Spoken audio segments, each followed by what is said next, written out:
पहिला इतिहास अध्याय 19। पुढे अम्मोनी लोकांचा राजा नाहाश मृत्यू पावला व त्याच्या गादीवर त्याचा पुत्र बसला। तेव्हा दाविदाने मनात आणले की हनुनाचा बाप नाहाश याने आपल्यावर दया केली, तशीच आपण त्याच्या पुत्रावर करावी।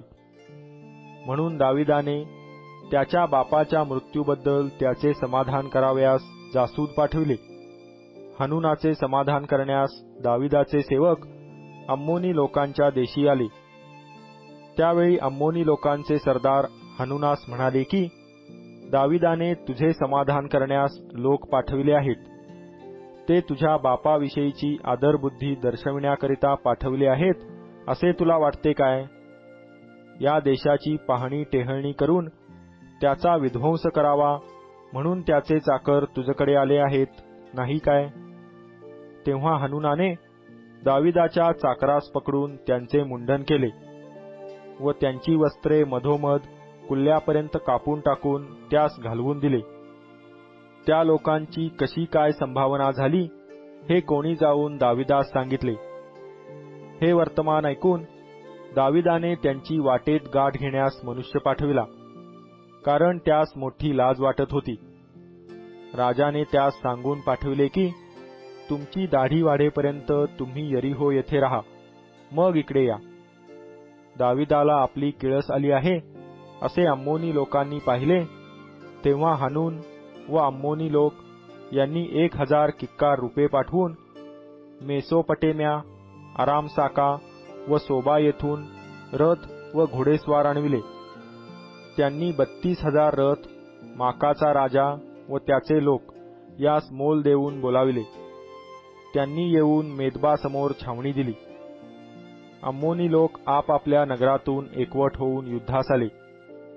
हे ऐकून दाविदाने योवाबास योद्ध्यांच्या सर्व सैन्यासह पाठविले। तेव्हा अम्मोनी लोकांनी बाहेर पडून वेशीनजीक व्यूह रचिला। जे राजे आले होते ते मैदानात निराळे उभे होते।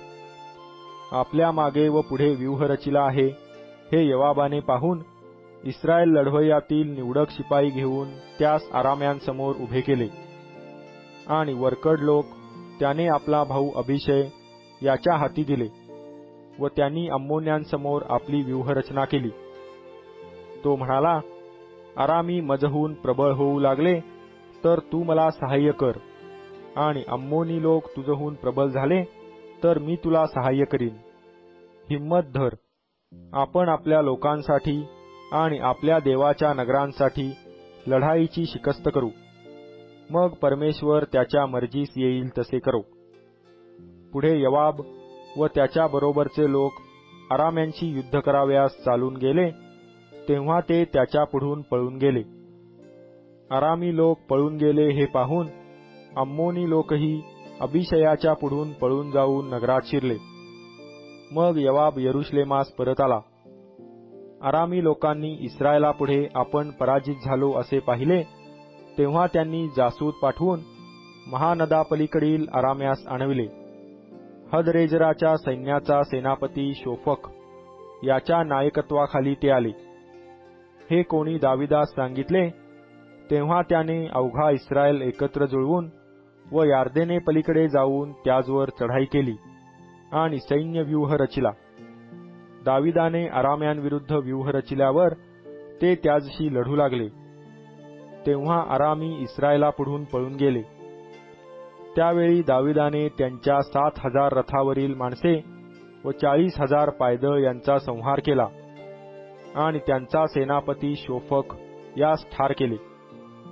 इस्रायलापुढे आपण पराजित झालो हे पाहून हदरेजराचे जे अंकित होते ते दाविदाशी सल्ला करून त्याचे अंकित झाले। यानंतर आराम्यांनी अम्मोनी लोकास सहाय्य केले नाही।